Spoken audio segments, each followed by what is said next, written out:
Well, I got to tell you, if there's nothing I've learned more importantly in the last 56 years is health is a priority. You have to make it that. It's amazing how what you can do when you're younger, you can't get away with when you turn 30, 40, 50. Each of those decades changed quite significantly. I've learned more about my health and taking time to be centered, to relax, to connect, to ground yourself. There's something to be said about taking your shoes off and just walking in the dirt or the grass. It really centers you. Welcome to A Founder's Life, and I'm your host, Leo Kastetner. My guests and myself share our entrepreneurial journeys and our methods for a balanced life. And I'm joined here today by Cindy Grabowski. Cindy, thanks for joining. Would you like to introduce yourself? Absolutely. Thank you for having me as a guest. So Cindy Grabowski, I live here in Phoenix, Arizona. I've spent 30 years in MedTech, leading clinical research, but I'm more than just my career. So I would say I am a strong leader that believes in authentic and servant leadership. I'm a mother. I'm a wife. 4 kids that can't call them kids anymore, 35 to 22. So exciting household, and have a wonderful tribe of great friends that remind me what life is really about. I think they're always kids, whatever age they are. Yeah, I always tell them that. You'll always be my cubs. I'm sorry. Yeah. And talking about, so you talk about family and you talk about friends. So let's talk about, what do you define as family? Family. Wow. I would say that it's been interesting. It's changed over the years. My parents were divorced when I was younger, so I introduced something that you didn't think about back then. I then got married, got divorced. My children are from a blended family. I have 2 of my own and 2 from my husband, but I call them my family. What's even funnier than that is I have some amazing best friends that they're sisters to me. So family becomes almost blended. It's more of a connection. It's where you spend your time. It's a reciprocal give and take. They're there for you. You don't have to be on the phone all the time. When you pick it up, it feels like it was just yesterday, or they live down the block. How about you? You know, I read an interesting article on that to do with my digital nomad journey. And I was like, yes, I mean, home is where the heart is, the old saying, but it's also friendship. It's what you make of it. It's, family is, well, no one actual family I've found come to visit me, which is always good. But also, good friends. I think it all makes up what I define as family. I love it. That can be anywhere.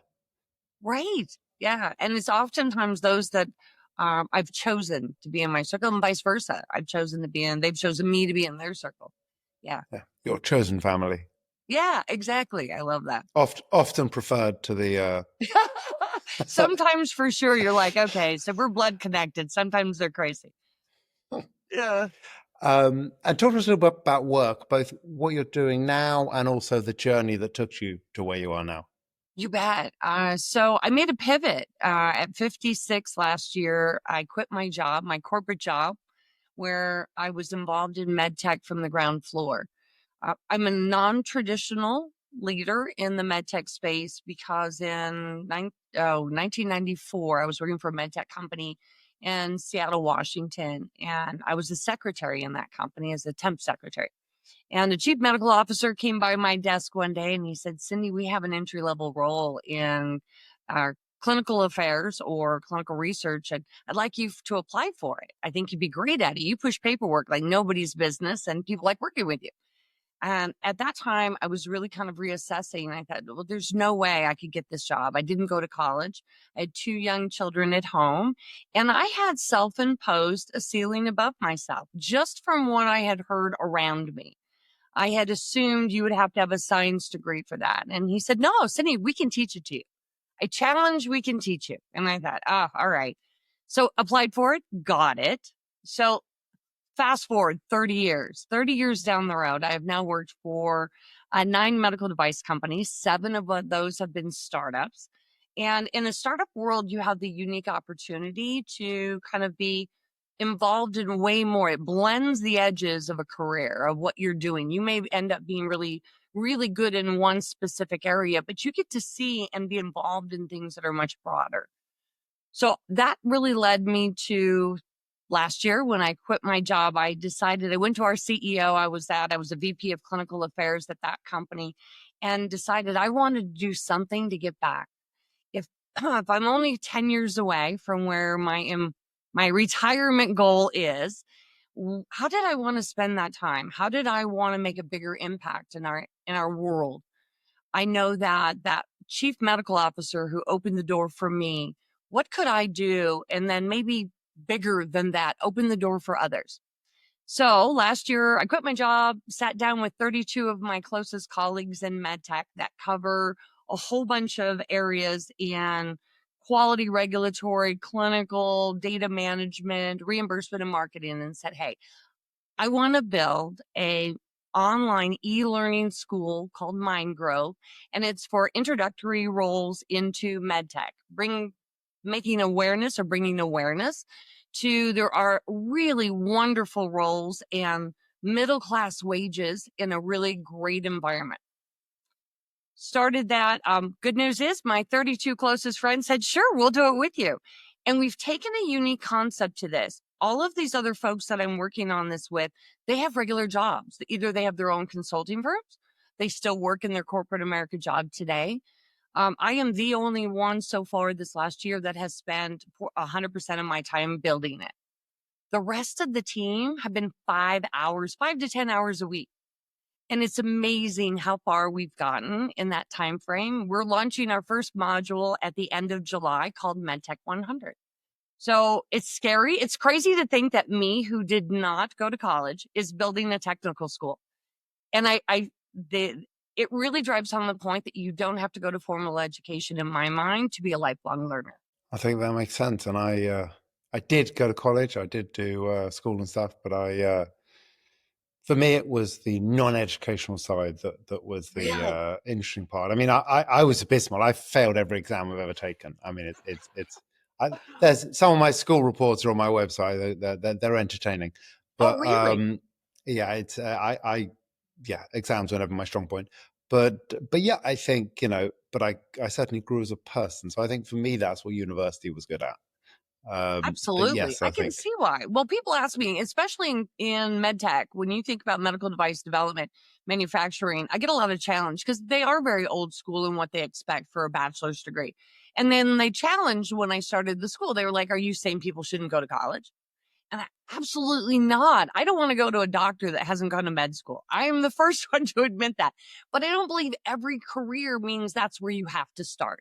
So if someone opens the door, the beauty about careers in med tech is the companies are very invested in education. So they give you a stipend every year, and it could be anywhere from $1,000 to $7,500 a year. Go to school on their dime. Why go on your dime and put yourself in debt, especially in the economy we're in today?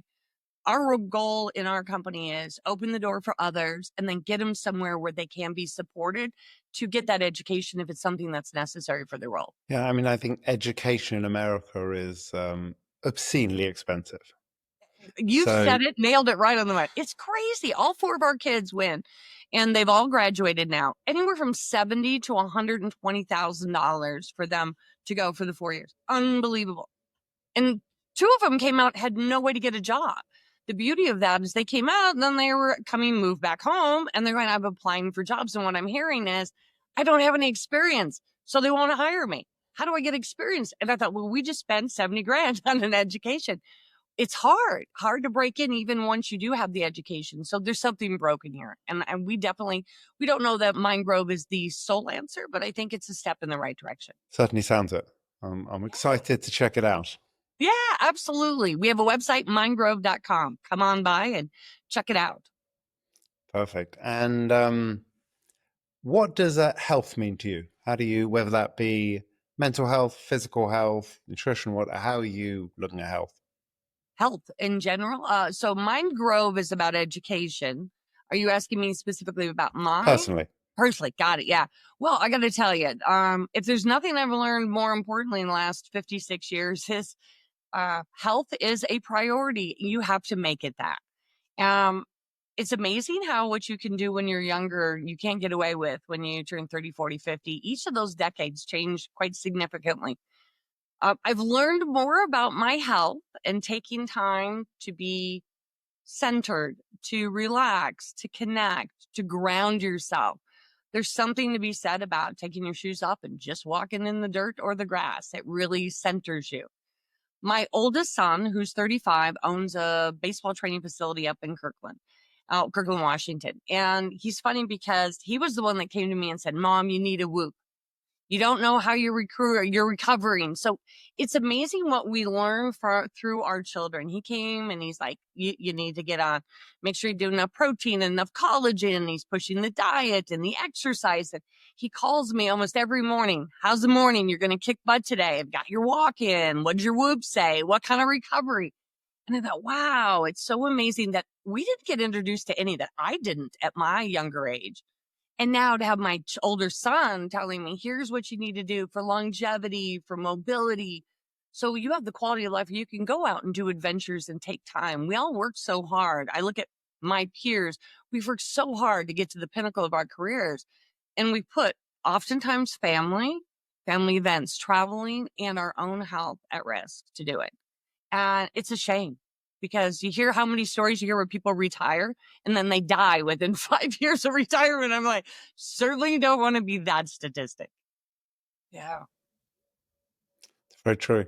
And what do you like to do for fun? For fun. Well, I've changed geographies. So I used, for a good portion of my life, I lived in Minnesota and then before that, Seattle. In 2017, I moved to Arizona. I live in Phoenix, Arizona today.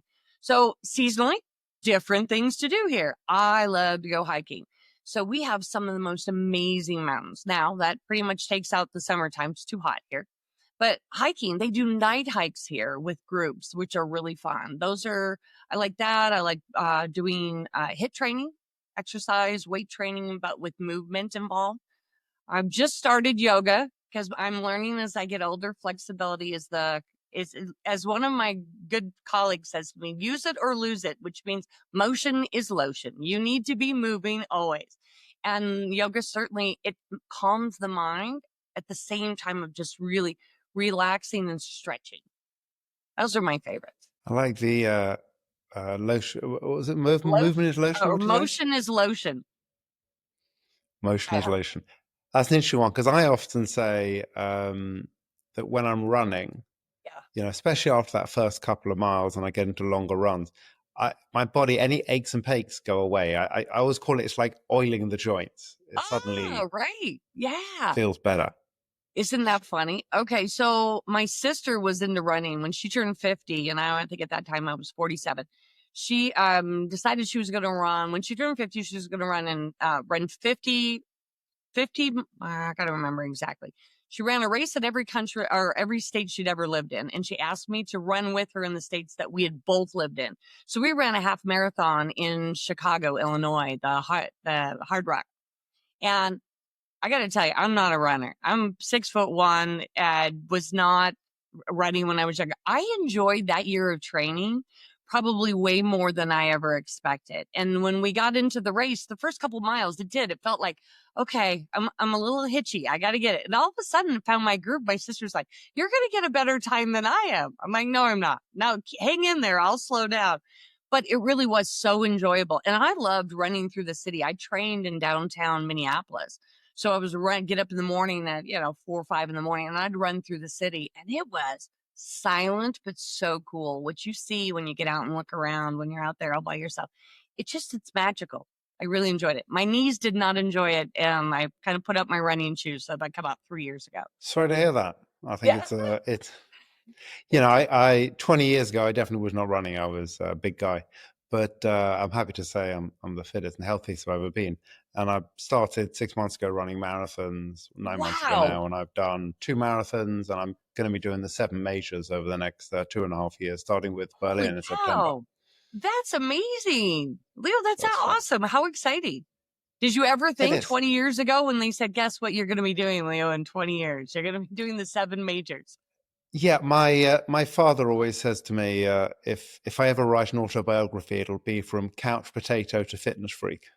Well, you're doing it the right way. You're aging backwards. What is that movie? Benjamin Button. You're going the other direction. I have got faster. I've got older. It is fun. I don't want to quite do the Benjamin Button. I quite enjoy getting older. But Okay. Getting wiser for sure. I love that. Yeah. and it sounds like you have a pretty balanced life. How does a balanced life look for you? It's intentional. I will say that. It is you know what I've learned the most for balance life for me is taking the time for myself as well. The beauty of getting older is you get to really fall in love with yourself and get to know yourself. So a balanced life to me is the routine that I'm committing to good food, healthy input in food. I'm feeding the engine or the beast the right amount of food and the right type of food so I feel healthy and then I get a fulfilling day. Um, Taking the quiet time with family, making sure I recognize them, reaching out to friends. I love to do funny memes or little jokes or video messages, but really not getting all consumed with work. And when I do that, it doesn't feel like work when I am working. It's like, okay, I enjoy that. For so many years of my life, I would say the first, wow, gosh, 25 years I worked, I felt like I was working to pay the bills for that ultimate retirement date. And about 7 years ago, I said, no, this has got to change. And when I changed my mindset, got put myself as a priority, spent more time with my friends, intentional with my children, changed my relationship with my kids, probably in the last 5 years, where although I'm mom, I'm friend. And so I try to remind them. And it's interesting because they're getting to know me as a person and not as mom. So it's really all encompassing. And if you take those time for me, it's super rewarding and it's what keeps me happy. I think I'll be around for a while. Perfect. Happiness is one of the best secrets to longevity. Isn't it though? I love what is they, the blue ocean. What is it? The diet they have. But the people that live the longest, they talk about it. So much of it is community. Yeah. And this, I worry in the world of isolation, in the world of uh, where I see kids now, they don't get asked out. And when my children were younger, coming up the youngest, they didn't go out and ask somebody out. They texted them out. The bravery that comes with that and the skills of community is so important to really living a well-rounded life and being happy. So get out, shake it, get to know your neighbors, shake their hands, smile at people in the airport. I do that and you should see how they react. How many people will look at you and you'll smile at them and then they glance up like, did she just smile at me? I don't know you. I think it's important. It's free. It feels amazing. And how many people you just watch the way their stature picks up when they walk by you. Yeah, it's so easy to do and we don't do it enough. Easy to bring a little bit of enjoyment to both your life and theirs in that Yeah, little moment. right. It's such a great gift. That moment of connection to feel like you've been seen. Wow. Well, here's an easy question for you because you pretty Okay. much answered it. But what's been a pivotal moment in your life? Pivotal moment.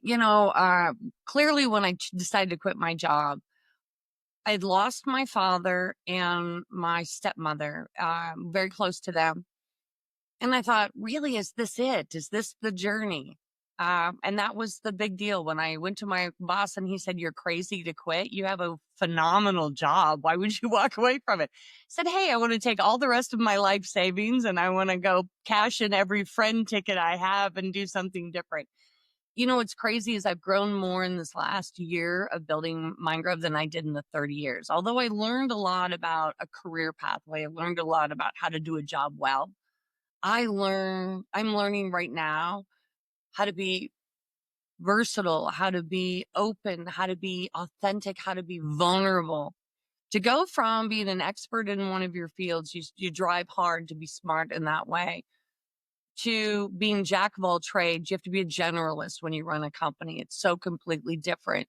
And how you lead is so important, mirroring that. So when I take a vacation, making sure I tell everybody in the company, I'm taking a vacation, laptop not coming with, turned off. Good luck to you. I know you guys are capable beings. I doubt the business will burn down while I'm gone. It's important to show that and to be transparent because I do think that what we do in our everyday life impacts those around us. And although they may not say it, they see it. So quitting my job, craziest and bravest thing I've ever done. Perfect. That seems like it was and the best decision.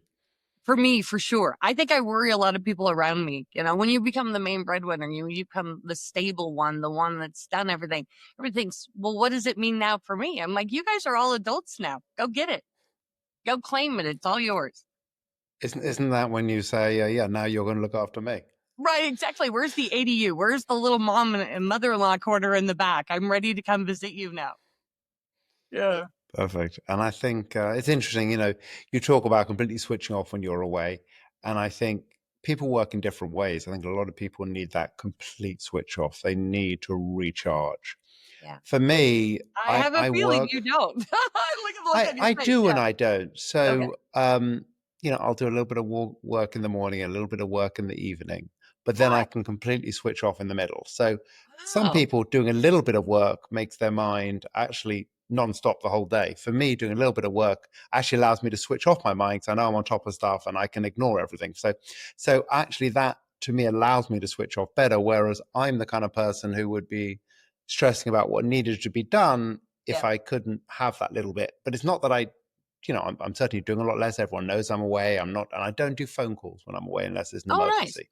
It's Yeah. just, a quick, set of emails in the morning, set of emails in the evening, and then I can switch off my mind Okay, during the so day. question for you. Has it always been that way for you in your career, or is it It something? actually all has, but I've always been an entrepreneur. I mean, I started my first business when I was Well, 13. there you go. But I remember going on my honeymoon in 1998, and yes, I took a laptop with, and it would. But again, it was fine. I'd Yeah. disappear for an hour and get stuff done, Right. and that would be it for the day.